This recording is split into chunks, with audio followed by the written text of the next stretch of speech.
VTFM daw taltinga may narken na namunisa matinga may na VTFM na matake binaka ni ko mo daw ngani daw tinga may kina may bonotani na levo na kenan daw dingi ta ito na VTFM kena dingo mitiko na nondar serkali na makina no mutiko bolan na serkali ngay email ta may via maria@vtfm.com.fj kena dingo mirawa na singa binaka ndai may Mr. Tawake embotole ka na nungumbola.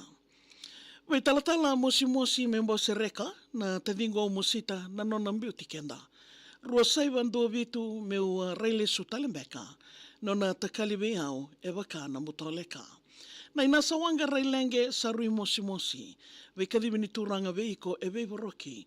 Wei singa ni ungude e adhoba na yoti sa tako somate ni sa kena liwaongori.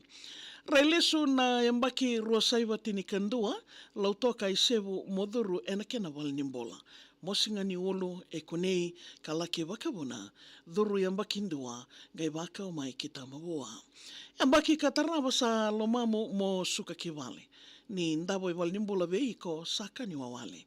Senga na soro ena nomundrau i walu keina mate, nomu inaki kena nomu wawale, mekua ni tawase. Tiribu ni wanga katarawa ki ngā wawa e nambongi. Dela ni wawu lewe suwa mosala ki wakawondoki. E sa yoti talitikunga ni tiribu ni sokongori. Ni mbera ni mai dhambe wakandua ki wanua na sofi. Tawa ngwile dhawi na mbaki rua saivandua ono. Dona weni mate e mana kena i rongo. Senga ni wawa kauti iko kina ena koro na tanran dhawe kina toleli mendarusana wondo. Au sasanga taka wangu matua sara ena nongu ingu. Nomumbula me wakandamberin donu ena kena itutu. Sewa kede na inaki ni aloaloa sa wawutu ni matamu leita dingu sa sinai woli ena wotungu. Na kialo taile wana itikotiko koma ingarawi kina. Se nawanua ni nomu wawa se wakan romusinga. Singa ni sudongori na viwe kani kede o sakadiwa ni mbimbi ni mate ongori o sa wakilatiko na kenandina. Ruasai vando vitu na kena vula ko beberueri. Waini mbokasi na walnimbula e wale katoka ikeri. Venga rabi ki walnimbula levo e suwa e sanangan revi. Waka veitalia takatua mati na nomumbula marengeti. Vesiko e walnimbula sangani keto wakadawada. Keto na wekamu me keto suliana ni tau iloloma. Rosanga bulu ni beberueri o mate e sa tako sawa. Sa oti wakandua veiko. Isa sananda ko rokola. Singa ngui le dhavin renre ve yau na singoya.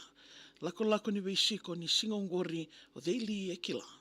Ni rauna numa waka veinga neni o sa wakadala. Dhuriani enatangi no muindawandavo o sa wakalala. Wakasukangele ki ndela niabu wakadirlolama.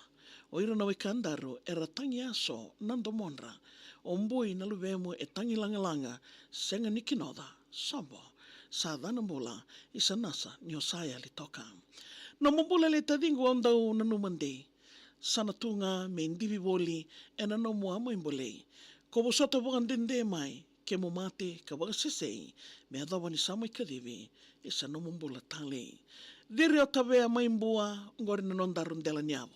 Lameti o susungi mai kina se no mukorni waso. Loloma tawe alani ve anariata na tua kamu wakataki lesu na kadauni ngau na kiana waka nananu. Ya vikem na wikando nindo wadi tiko mai na singo vina kenindai nondaru serikali na makiwakadir loloma ndina.